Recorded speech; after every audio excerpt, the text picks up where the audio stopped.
Live from SABC headquarters in Auckland Park, Johannesburg. Welcome to this week's first edition of The Watchdog.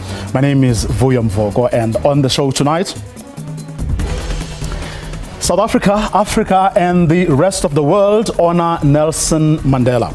We bring you some of those heartwarming stories that happened today before we speak to his granddaughter as well as the designer of the famous Madiba shirt.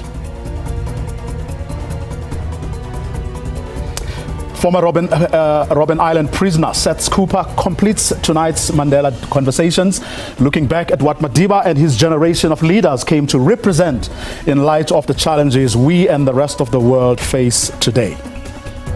Professor Cooper then stays on as he pays tribute to struggle veteran and acclaimed poet Don Mattera. He'll be joined by another acclaimed poet, Professor Pitika Nduli. All that coming up in tonight's episode of The Watchdog, which starts now. Splendor, where honey bees hum sweet. It's International Nelson Mandela Day. And here's what broadcaster Patko Mafani did today doing that Madiba impersonation, but also reminding us about what the day is about. I have an ideal of a free and a democratic South Africa in which all persons live in harmony and with equal opportunities. It is an ideal that I hope to achieve and live for. But if needs be, it is an ideal for which I am prepared to die. 67 minutes on Mandela Day is a time to give voluntary work to the poor and the disadvantaged. It is a time that we must do work for which we expect no compensation. And a lot of people around the country and across the world did exactly that today. Especially surgeons were commemorated Nelson Mandela Day by performing life-changing surgery on 67 children at several rural hospitals in Limpopo. The Limpopo Department of Health initiative saw surgeons from various medical fields perform complex operations at the Mangweng Hospital outside Polokwane, as well as at several other hospitals. The initiative was also aimed at reducing the surgical backlog in that province.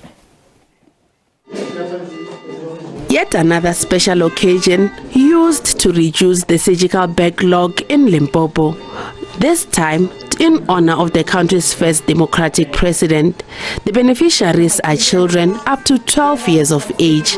In 1994, when he was elected the president, one of his first achievements was to abolish any payments for children under 5 and pregnant women, whether through antenatal, puerperal, during labor, that they don't pay. He declared that free health and later on to children under 7, because he believes that no child was supposed to die because they couldn't get access to health. So we felt, what better way of celebrating his legacy by living what he believes in, health care for the children. A total of 67 children will benefit from this initiative. The mothers of some of them have expressed their gratitude. I'm so happy because today it is all day. They were supposed not to be here, but they are here because of this time. My child has a problem of undescended testicles. So today, because it's Mandela Day, they just promised us that obvious we're going to get help. My baby is going to theater and then it's going to be fine from there. She's having an umbilical hernia. So I'm very glad. Finally, I'm here in Mankweng, and then they will help her at last. These include the country's first black pediatric surgeon, Professor Nyaweleni Chifularo. Chifularo and other specialists believe the initiative will go a long way in ensuring the transfer of skills. It's an opportunity to serve and also to transfer skills So we've got a big number lined up here, and it will be a great opportunity for the team to pick up, learn from this, and also we offer service to our community. We aim to restore form and function. So as you can imagine, if a child goes back to school with an open lip, they'll be ridiculed. If the child grows up with an abnormal looking head, they'll be ridiculed. So it's operations like this that are life-changing, and we aim to give our child a good start in life. The health department says it's ensuring that children access health care as a priority to honor Madiba. Biman Baloi, SABC News, Mankweng. And Dilega Mandela, the granddaughter of the late former president Nelson Mandela, says assisting the poor, like it's practiced on Nelson Mandela Day, should be done every day. She says initiatives that have a direct and positive impact on the poor and marginalized communities must be intensified. Mandela was speaking in Mthatha while a classroom was being painted at the SOS Children's Village. It will be converted to a library as part of Mandela Day celebrations.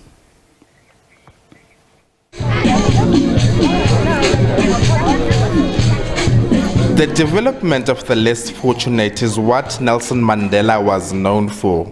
Ndileka Mandela says this library will allow children in the villages to have access to books. However, she has cautioned against using the Mandela name for personal gain and self-enrichment. Today should just not be just a PR exercise or just a painting of the school. It should be something that is done on a daily basis. Because that's what he said, that it is in your hands, and let's make Nelson Mandela Day an everyday occurrence. The SOS villages, where over 70 children are in need of more educational programs to upskill them. I wish they can reach their dreams, and they could be educated and love school. They like school, people from here. They like school very much. The people who live here. And the school is the most thing that we preach at SOS. Access to libraries remains a challenge for the province. We have a backlog, a huge backlog as the province. The need is almost 400 libraries for us to be able to say we have covered every village in this province. However, we have constructed as the province more than 200 libraries, and above 180 are connected with internet. Residents of Mthatha have called on government to be inspired by Mandela Day to accelerate the delivery of basic services. Abongile Yankees, SABC News, Mthatha. Well, former president's granddaughter, you saw there, Dilega Mandela, is online from the Eastern Cape, and here in studio I do have Ufaku, who is of course the designer of the famous Madiba shirt. Good evening to both of you, and thank you very much for your time. Thank you very much for Good evening, Boyo. Let me start with you, Majlomo. You were, yes. I mean, the powerful statement you made there that, in fact, the whole idea of an International Madiba Day is to remind people of the commitment they need to make in bettering the lives of others, isn't it? Yes, that is true. That is true. And that's what you did today there in the Eastern Cape. Talk to us about what those children and those people were telling you today as they were commemorating this day. Well, I mean, they were jubilated, of course. I mean, there's a book, there's a cake and everything that goes with it, the pomp and ceremony that goes with it.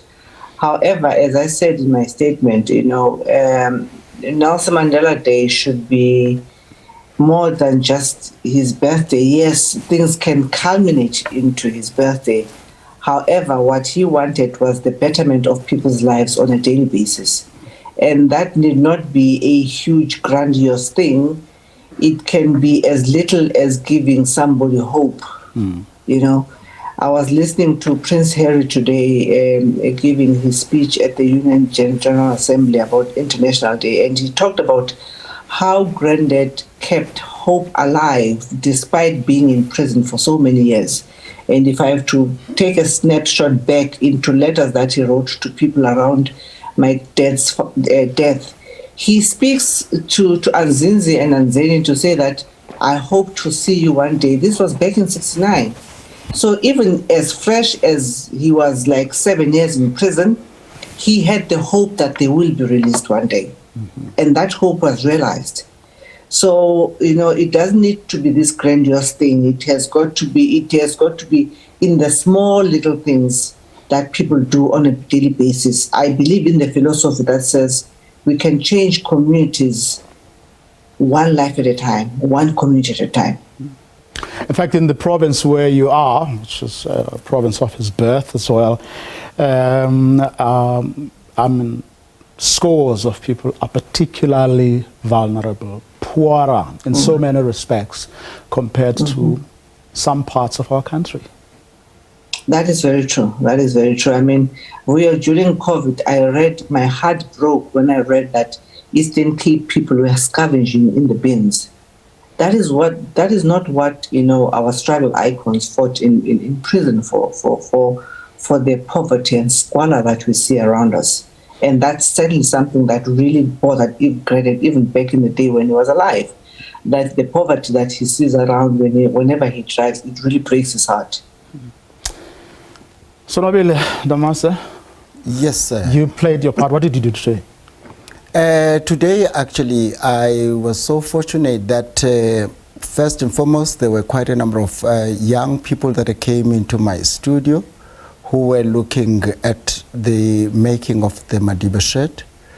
And then after that, I had to go to a place where it's called Church of Scientology, where I was actually talking to the kids there, various kids that are coming from across the world, because that church actually hosts those people. So therefore, I had to give them the story about who Madiba was, because they're still young. Because the major thing is that what we have known of Utata was very much in love with the kids. That's why he even actually immediately when he left, when he was leaving his throne as the president of the country, he then decided to form the Nelson Mandela Children's Fund. So it was within that space of saying, I need as well to go back and listen to the kids. What is it that they know? What is it that they don't know? It's so that the spirit of the man could live on. And it was so overwhelming and heartfelt for me to listen to them, those little questions that they come up with when you're sitting down. And I knew that somewhere along the line, I'm again planting the seed to those little kids, sitting down, listening to them. They are doing their painting, and then we're talking to them how to paint, how to do their own flags, because some others come from Germany and others come from Italy, and we had some from home, which is South Africa. So it was a very nice exercise that I had with them. And then that was one of the things that was overwhelming for me today, is that I go back to my kiddie stage. That's just like, well, of course, probably a story you sick and tired of repeating over and over again. But very briefly, just go back to the first time you met him, personally.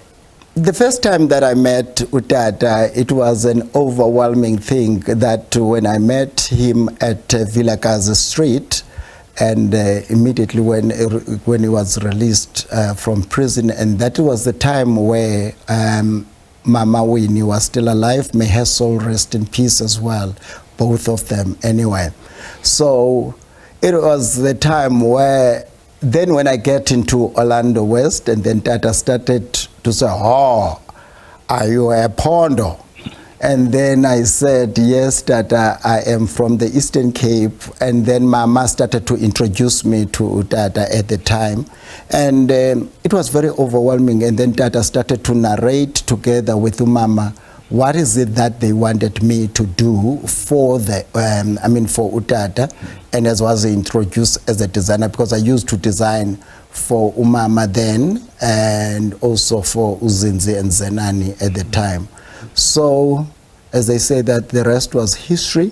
When then Tata started to melt into my designs of the shirts, kaleidoscope of the shirts. And although he did not get so well into that, to those shirts, but Mama managed to twist his arm into it because he draws some of what the idea was going to be.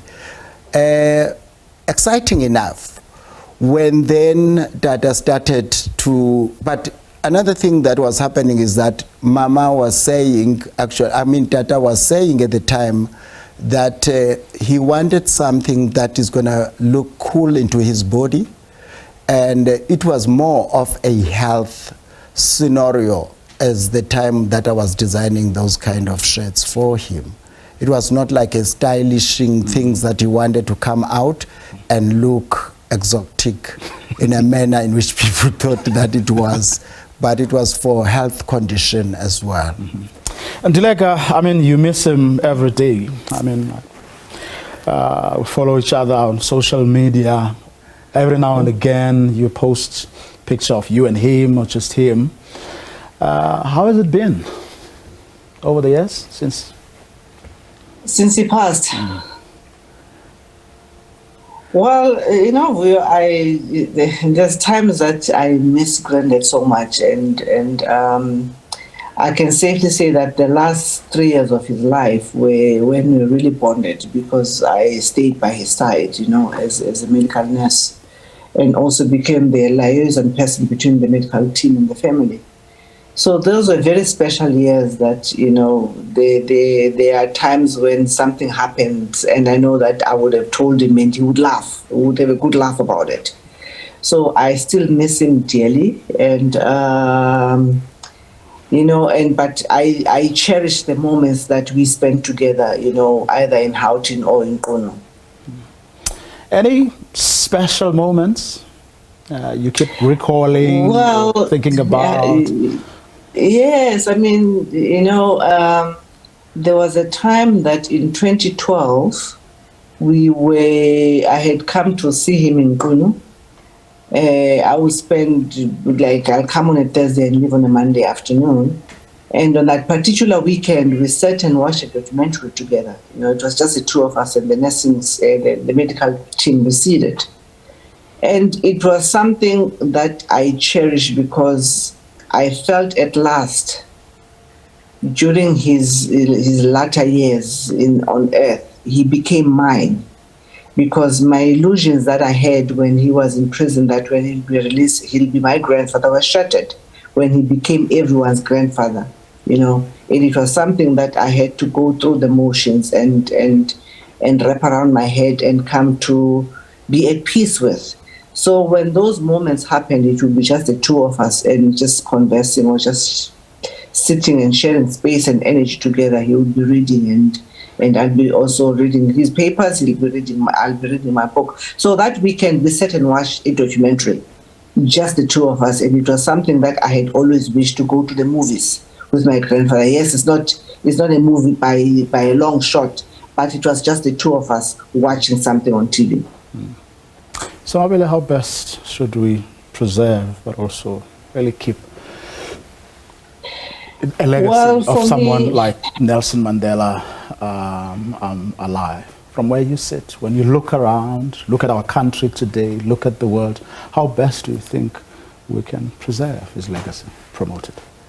I believe that if we can be honest with ourselves, that's a major part that I always believe in, is that we needed to be honest with ourselves and give the best of who we are. Because what Tata actually did, he gave us his heart, his mind, his soul. And now the country today has lost the soul. The country today careless, and that's what Tata wanted us to do: be united, love each other, and not go beyond what we can do. As what Ndileka was saying right now, a little bit of yourself that you can do can make a change. Now, communities now all of a sudden were at each other's throat. We don't even know. Politicians, even a man on the street. Now look at what is happening even actually when you go to township. We need to rejuvenize what we call township economy and using the ethos of what Tata wanted to see. Unifying ourselves and also unifying the country, unifying the Africa on its own and unifying the world. But first, let's start from our neighbors. Let's love our neighbors. Let's do so much. And like today, what has happened is that now the momentum is starting to go down a little bit and people are starting to take it for granted. But we need not to take for granted that I had a purpose, and that purpose we need each and every one of us, whatever corner that we are sitting, let's go and play our role in saving our country before things start to get out of hand. Delega, I mean, given what you came to represent to you as a family, to us as a nation, but also the world, how do we preserve this legacy? I will reiterate what Sonamile had said. You know, let's go back to the grand idea of Ubuntu. Ubuntu is premised on the fact that if your neighbor doesn't have food and you do have food, share that food. We live in such a selfish world that we don't think about those things anymore. That is what Granddad wanted, to be able to make sure that whatever you have, you spread around and you live the grand idea of Ubuntu for the betterment of everyone. I can't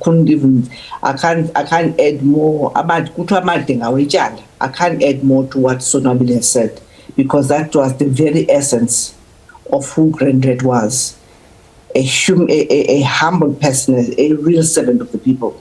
And we can start with our communities, because it's pointless to go out in the world and shout that we need to leave this and yet your neighbor is starving right next door when you take food that's left over in your house and throw it in the bin. Delega Mandela, Sonabel and Damasi, let me thank both of you for agreeing to come on this evening for this conversation. Thank you very much for having me as well. Thank you so much. After a 2-year break due to COVID-19, world-renowned Imbube musical group Ladysmith Black Mambazo held their first public performance at the Johannesburg Theatre last night. Mambazo, who were founded in 1960 by the late Joseph Shabalala, performed at a jam-packed Mandela Theatre. Their performance was part of a series of events to mark Mandela Day.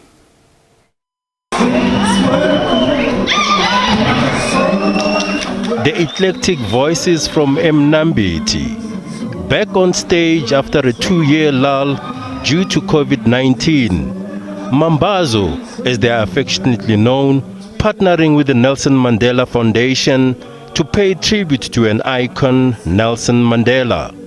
And with the masks now off and COVID regulations eased, their fans descended on the theatre for a musical treat. I'm pretty much excited about it. It is my first festival post-pandemic, and I feel good to be in a space. I feel so honored because Ladysmith Black Mambazo was my father's dream to watch them perform. Ladysmith Black Mambazo being Ladysmith Black Mambazo, we've been following them for a long time, and they've made a great change, not only in South Africa but abroad as well. I'd like to just to see Ladysmith Black Mambazo. I'm originally from the US, and that's where I saw them. And I'm also here to celebrate Nelson Mandela Day. During the pandemic, Ladysmith Black Mambazo have been too busy behind the scenes, grooming talent through their musical academy. And 2 groups have since been identified and mentored. They will from October be going on world tour with Ladysmith Black Mambazo. Tatu Matiba was a very big inspiration for Ladysmith Black Mambazo.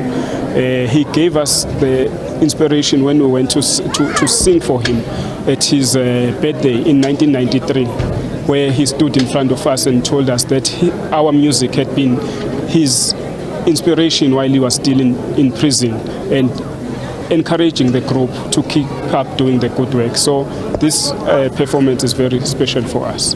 The Musical Academy has been a success due to the support of Mambazo's partners. This is a moment for South Africans to recover from that, and using sport, arts, as well as culture in general, it is the best way to heal and begin to rebuild the nation. The group first performed for Madiba on his birthday in 1993. From the foundation's perspective, we're incredibly honored to have a performance like this, honoring our founder and our principal as well. I think in particular, as a young person myself who has only really, gotten tastes and bits and pieces of Ladysmith Black Mambazo, to see them live is just such a treat. It's such a wonderful way of revisiting history and going through everything that Nelson Mandela did for us as well. So it's really such an honor. For now, Ladysmith Black Mambazo are asking more people to do good for Mandela and in his name. Njanji Chauke, SABC News, Johannesburg.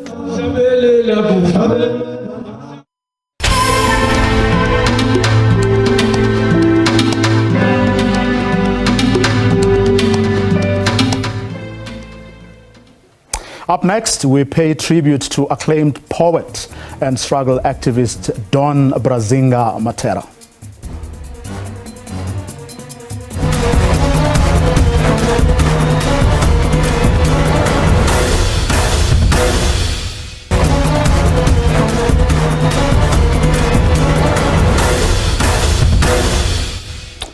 Welcome back. Messages of condolences have been pouring in following the death of anti-apartheid struggle activist Don Mattera. The renowned poet and author is known for his role in liberating our country. He was an outspoken critic of apartheid and spent 8 years under house arrest.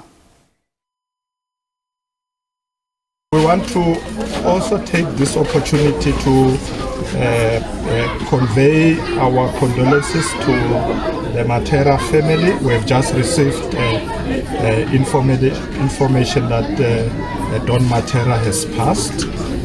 I had an opportunity to work with him when I was Minister of Arts and Culture, and we would really want to say to the family our sincere condolences. Yes, Don Mattera was a banned writer.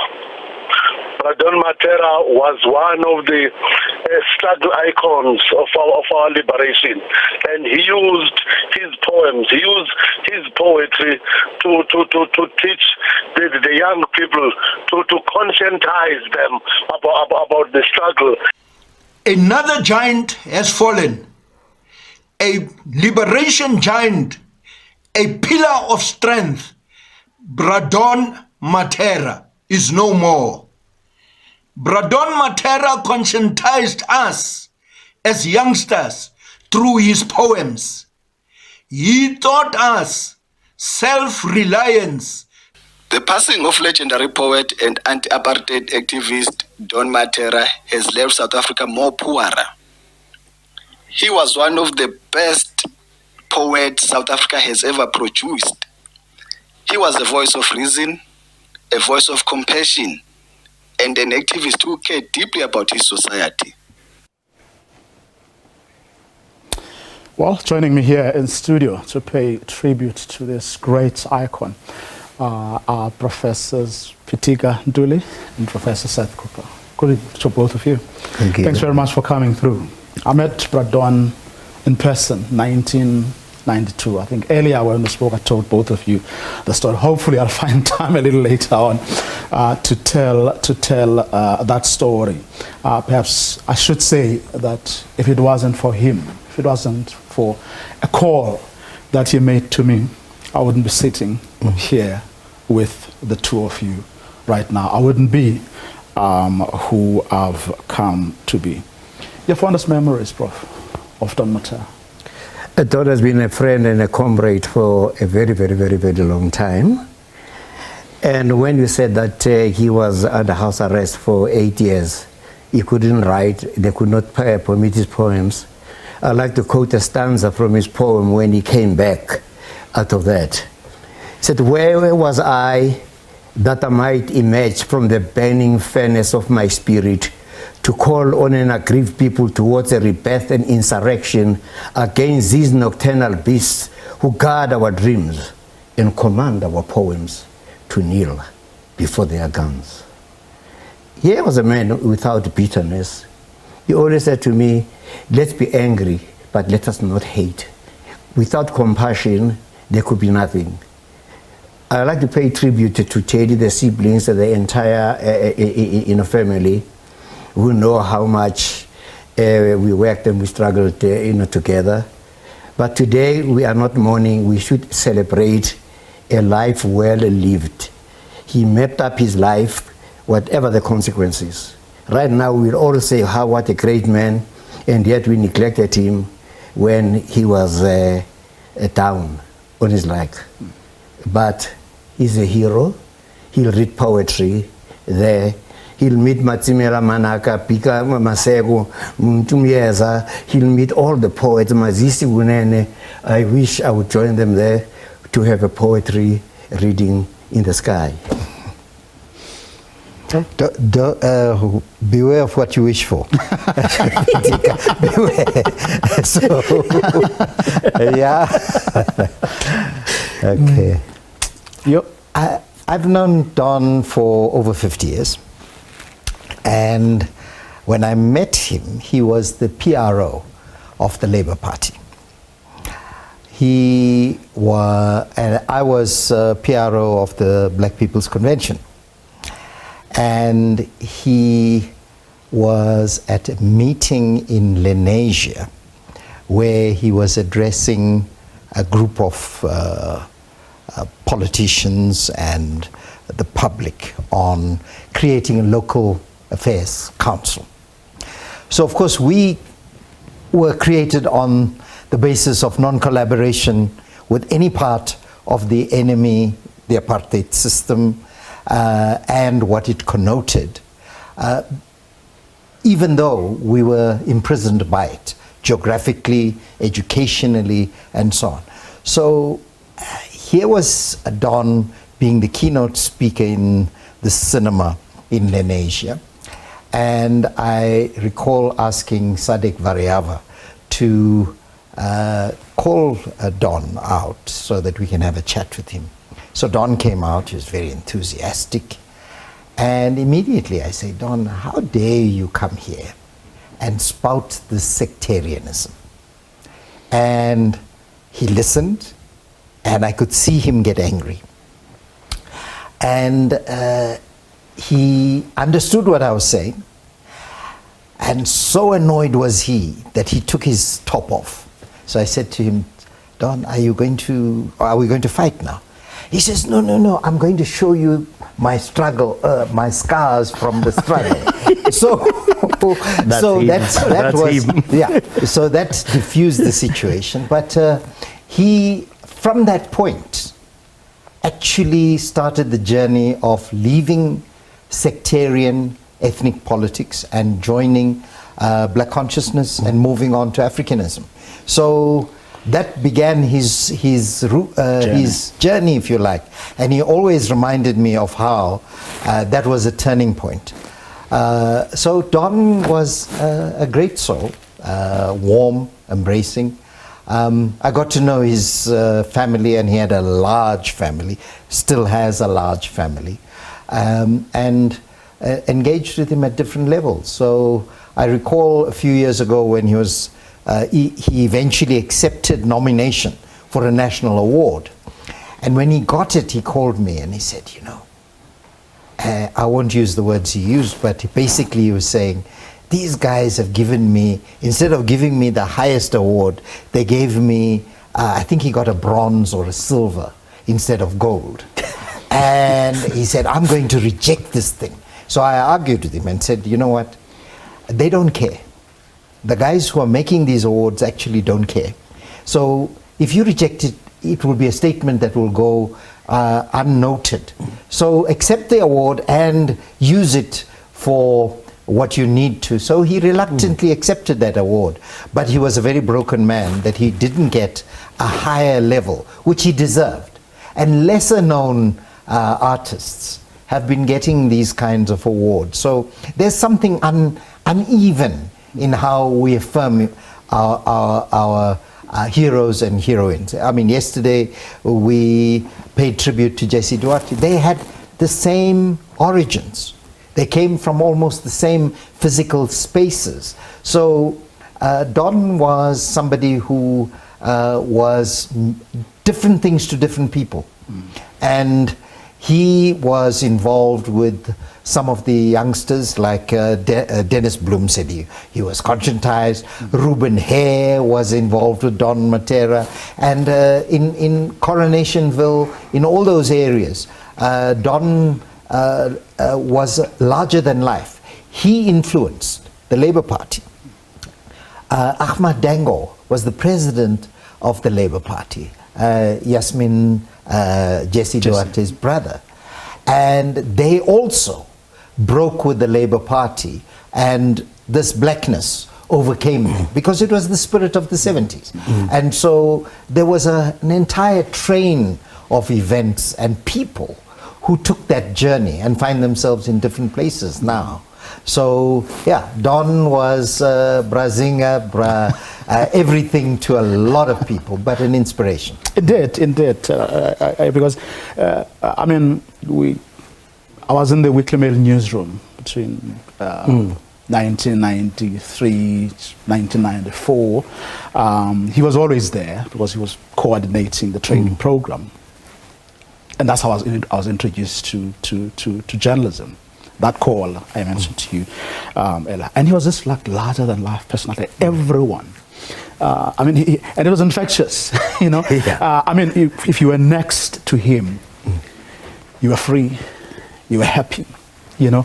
And he made sure that whatever was troubling you, it shouldn't define, you know, who you are. It was his love. It was his ability to influence everyone to have a positive mind and a positive attitude.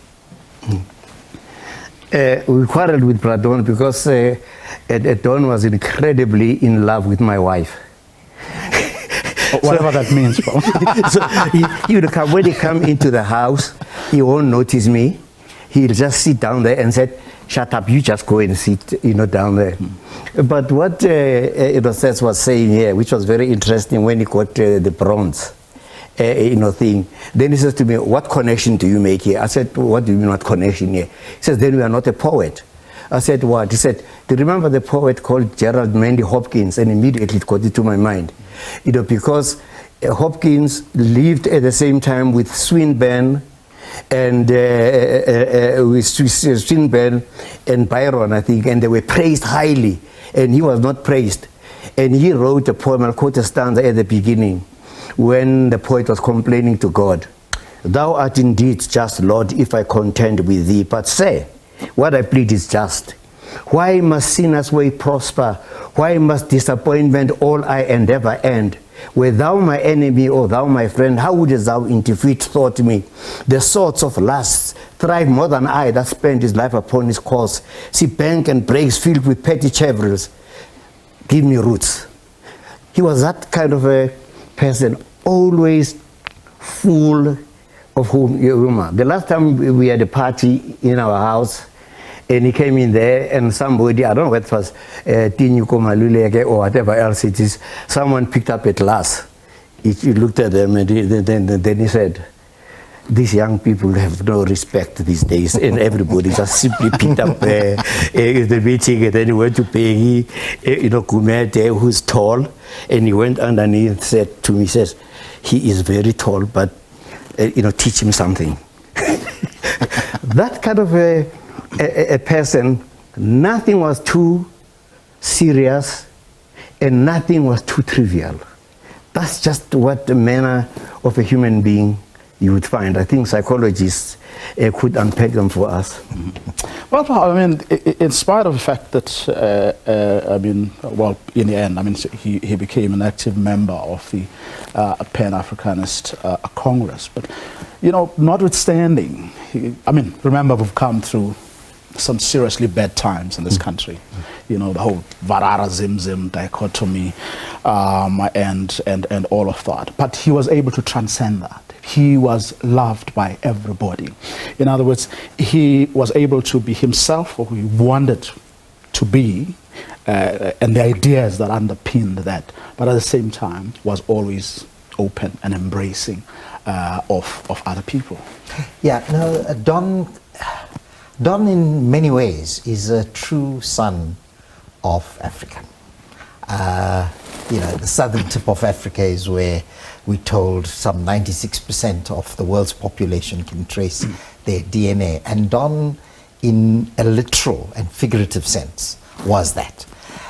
He loved fully, he lived fully, and engaging with his large, direct family. I got to know his daughters, his sons, and in certain moments, some of them would say, we would walk in the kasi, and then all of a sudden, there would be these other kids with us. And we just got to know each other because we were part of the same family. And of course, Don tried to bring people together, even though, and ultimately, he became a Muslim. But at the time that he was a Christian, it was probably serial engagements and serial marriages. But Don actually reflected a sense of humanity that all of us can do with. Because whilst his poetry was strident but compassionate, had a certain degree of sensitivity, he engaged with all kinds of people. But he also could easily launch you. And I remember after coming out of prison, the longest period, and coming up to Joburg in 1983, he gave me a story about certain people who sold out, etc. So, taking Don at his word, I repeated that in some meeting, and lo and behold, there was an action of you have defamed me by a trade union activist. And I said, but I was repeating what Don said, and so had to do a lot of backpedaling on that issue. But that was the time that we lived in. However, I should say that right now we're confronting division like nobody's business. We're confronting a personal agenda quest by certain leaders against all odds and against their own party, against the betterment of the country.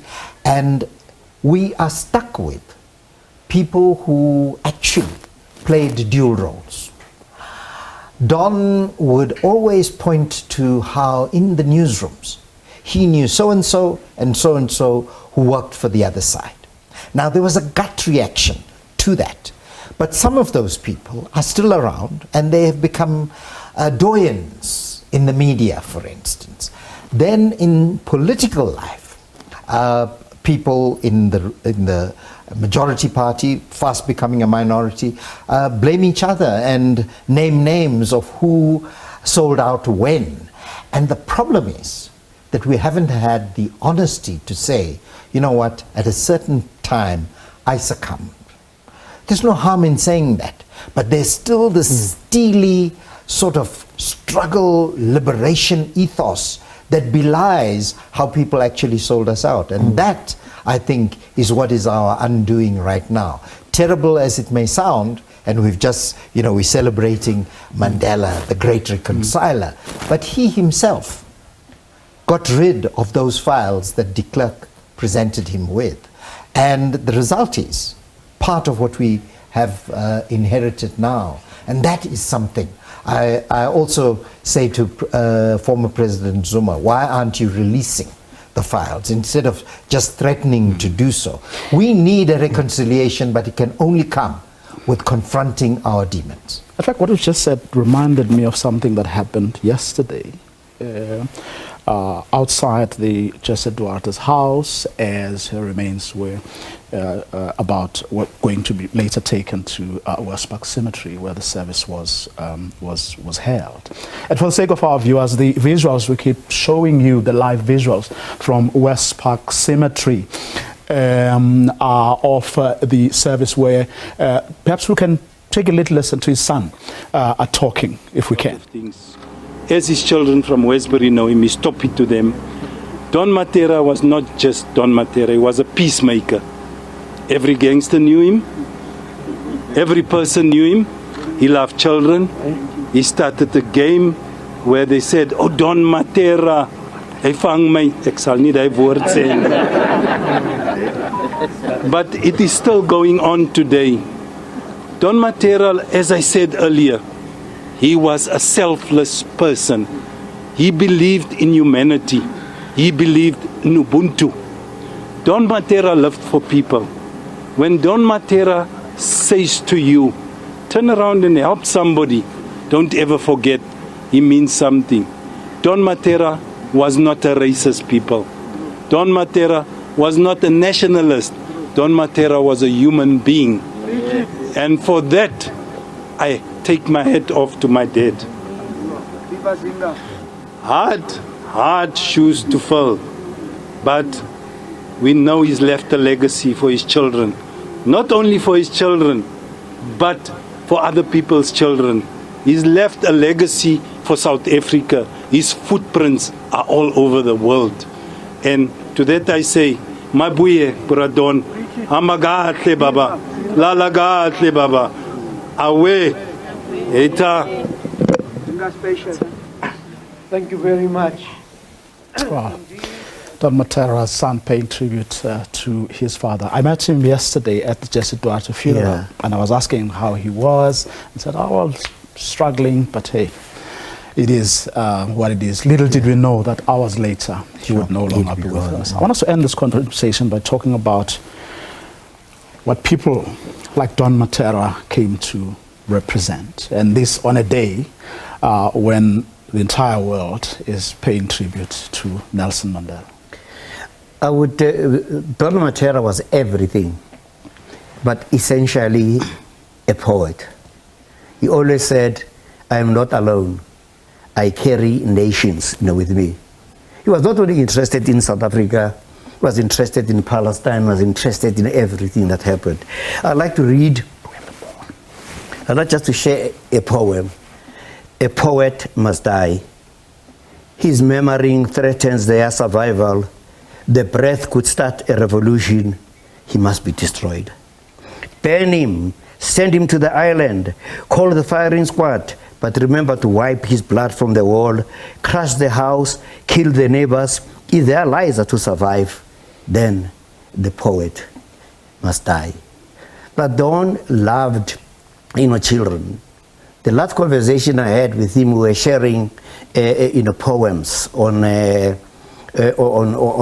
Palestine. He liked one that particularly said, "Sons and daughters of Palestine, like you have walked in the land that is my own, but not my own. They killed a child in Geelong. I went there to plant a flower. Already a red flower was growing. I put my finger on the flower. It came back dripping with blood. And with my dripping finger, I wrote freedom for Palestine. And the Israeli generals bombed the cloud." He loved that poem. Don represented so many things to so many people. His son paid moving tribute to him. And actually, they, his children, his grandchildren, great-grandchildren, shared somebody with all of us. And for that, we must be eternally grateful. He was the best in what he did. He enthused so many people. We have a Vuyo Mvoko, we have so many other people. But at the same time, Don was not a saint. He did not profess to be a saint. He was a sinner like all of us. But Don came clean. And it's time that all of us did for the sake of our country, which is bleeding and in its most dire moment.